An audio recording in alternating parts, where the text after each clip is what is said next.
존경하고 사랑하는 우리 구독자 여러분 반갑습니다. 여러분의 깐돌이 오빠 천회장입니다. 토요일, 일요일 벌써 이렇게 휴일이 또 지나가는데 많은 분들이 뭐 여행도 다니고 어디 놀러도 다니는 것 같은데요. 이 와중에도 캐시를 창출하러 채굴하러 다니는 분들이 있더라고요. 캐시 채굴 아주 좋습니다. 열심히 사는 모습 보면서 천회장도 좀 자극을 받았어요. 더욱더 열심히 일해야겠죠. 하다 할 때 부지런히 할 수 있을 때 캐시 많이 모아놓고 또 투자할 때 확실히 투자하고 또 관망할 때 관망하고 그렇게 하면서 차분하게 투자하시면 될 것 같아요.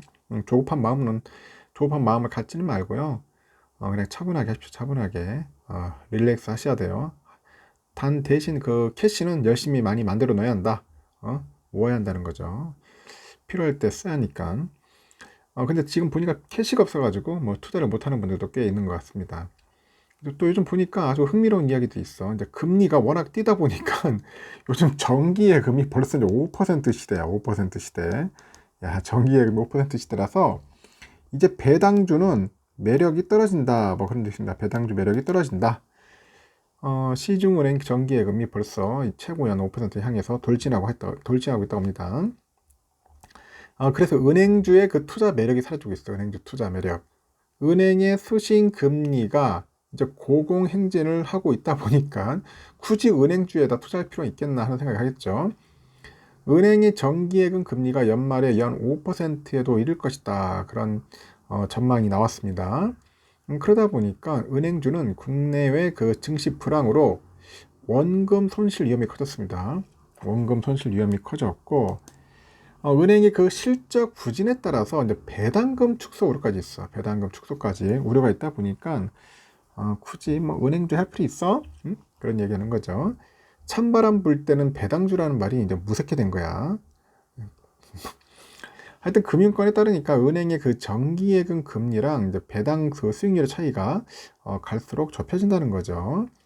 한국은행이 이제 발표한 8월 금융기관 그 가중평균 금리가 있는데 여기에 따르니까 그 8월 중에 신규 취급액 기준을 했을 때 저축성 수신 금리가 연 2.98%입니다. 연 2.98%라서 전월 대비 0.05% 정도 포인트 상승을 했다고 하네요.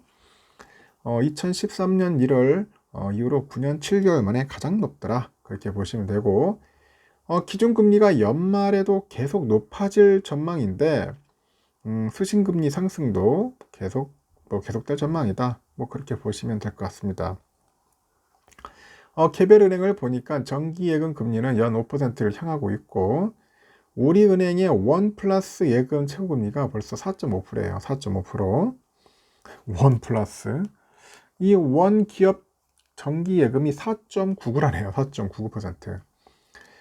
법인만 아니라 개인 사업자라면은 100만 원 이상 50억 원 이내에서 가입 금액을 자유롭게 설정할 수 있다. 높네요. 생각외로.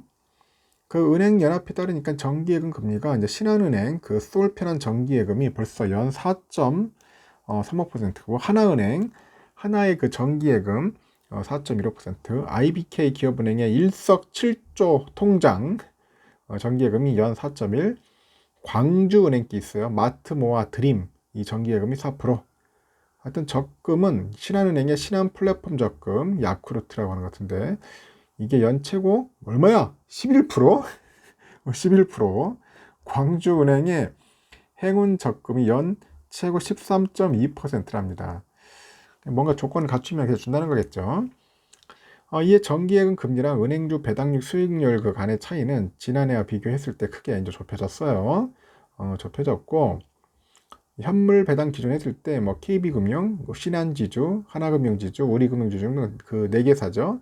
2022년 배당 수익률이 5.8에서 8.4%로 뭐 전망된다. 그렇게 보는 것 같습니다. 시장의 전망대로 한다면은 현재도 정기예금 금리랑 배당 수익률과의 차이는 한 1에서 3포인트 정도밖에 나지 않는데 2020년 말 저축성 예금 평균 금리가 0.9%고요. 지난해 말엔 1.7%를 기록한 바 있어요. 당시 은행 수익률은 정기예금 그 금리보다 4배가량 높았어. 배당 수익률이.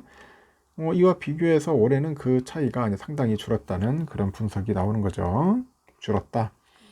은행주는 이제 연말이 다가와도 하락을 멈추지 않고 있는데, 가파른 금리 상승이 오히려 신규 대출 확대를 방해하면서 실적 부진 우려가 높아져요. 여기에다 또 금융당국의 대손충당금 적립, 그리고 예대 마진차 그 관리 요구가 지속해서 나오다 보니까 은행주 하락을 부추기고 있다, 그렇게 보시면 됩니다. 증권업계는 은행의 그 실적 부진과 비용 증가가 이어질 경우에 배당금 확대도 쉽지 않고 보인다는 거죠. 쉽지 않다.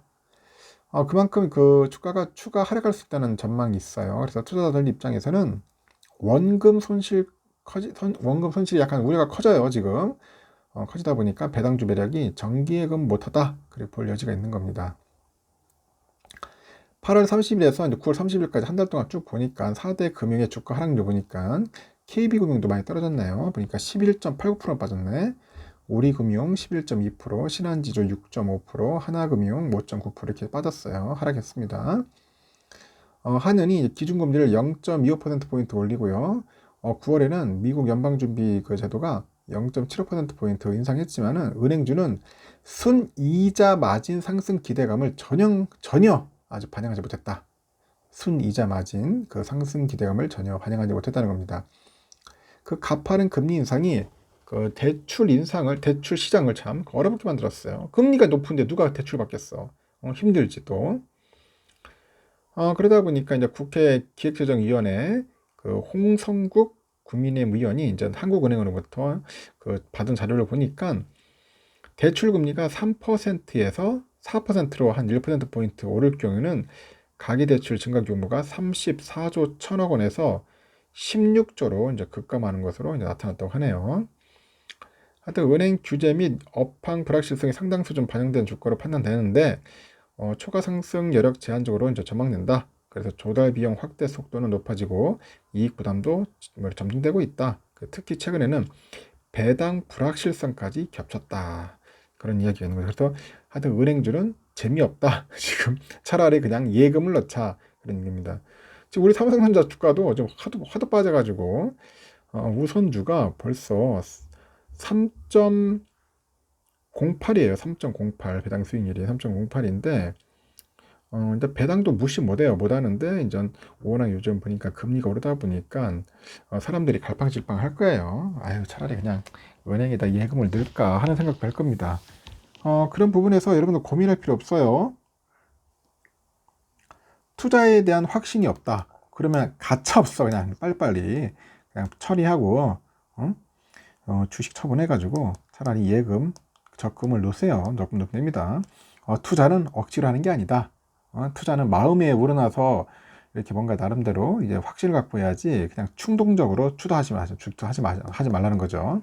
내가 봐도 야, 이거 주식 투자 해야 할까 말할까, 계속 해야 돼 말아야 돼, 이런 애매모호한 상황이 있을 거야. 그럴 때는 어쩔 수 없습니다. 그냥 정리하십시오. 왜냐, 아직까지도 확신이 없는데 왜 투자를 해? 주식 투자는 그렇게 하면 안 됩니다. 내가 만약에 했으면 끝까지 10년 동안 한다고 그 각오로 가야지. 그 의지가 있어야지. 그런 의지가 없으면은 오랫동안 못 한다고. 나중에 보면 또 더 큰 손실도 할 수 있으니까 여러분이 보시고 적당한 타이밍에 뭐 처리를 하든지 익절을 하든지 아니 약간의 손절을 하든지 잘 빨리 판단하셔서 차라리 예적금 넣는 게 낫지 않겠냐, 그 이야기를 해주고 싶은 겁니다. 단기 투자자 분들, 특히 충동 투자, 뇌동 매매 하신 분들은 그렇게 하셨으면 좋겠습니다. 장기 투자하는 분들이야 뭐 꿋꿋하게 캐시 만들러 가야죠. 캐시 만들러 갑니다. 채굴하러 가야죠. 열심히 또 해서 모아야겠지 않겠습니까? 일단 여기까지 하겠습니다.